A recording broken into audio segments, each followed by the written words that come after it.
जी हाँ दोस्तों, नमस्कार। आप सभी के बीच एक नया अपडेट लेकर आया हूँ दोस्तों। तो आप सभी के बीच एक नया सॉन्ग लेकर आया हूँ, भाई बहन का प्यार जो रक्षाबंधन का सॉन्ग निकला है।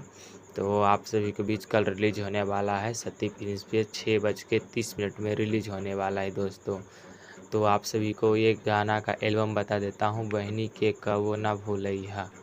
ये गाना गाए हैं दोस्तों छोटू अकेला, जो गाना लिख कर दिए हैं राजीव राजधानी, जो निर्माता हैं राजीव राजधानी, सहयोग राजू भाई, डिजाइनर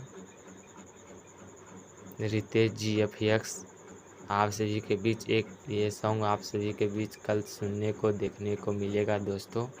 जी तो आप सभी ये मेरे यूट्यूब चैनल पे आप नए हैं तो हमारे चैनल को सब्सक्राइब करें, लाइक करें, शेयर करें, कमेंट करें।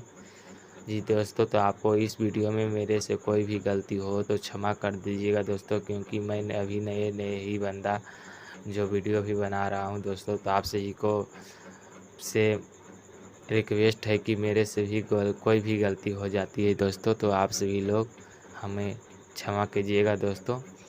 तो ये सॉन्ग आप सभी को मैं इसी वीडियो के नीचे डिस्क्रिप्शन में आप सभी को लिंक दे देता हूं दोस्तों। तो आपको कल दम आप 6:30 में आप तैयार रहिए सुनने के लिए, देखने के लिए ये सॉन्ग जो छोटू अकेला बहुत बहुत प्यार दुलार से ये गाना गाए हैं। जी दोस्तों, तो आप सभी को यही कहना चाहता हूं दोस्तों। तो आप सभी लोग इस गाने को प्यार दुलार आशीर्वाद ज़रूर दें। जी दोस्तों, तो हमारे यूट्यूब चैनल पर नए हैं तो नए चैनल को सब्सक्राइब करें, लाइक करें, शेयर करें। जी दोस्तों, धन्यवाद।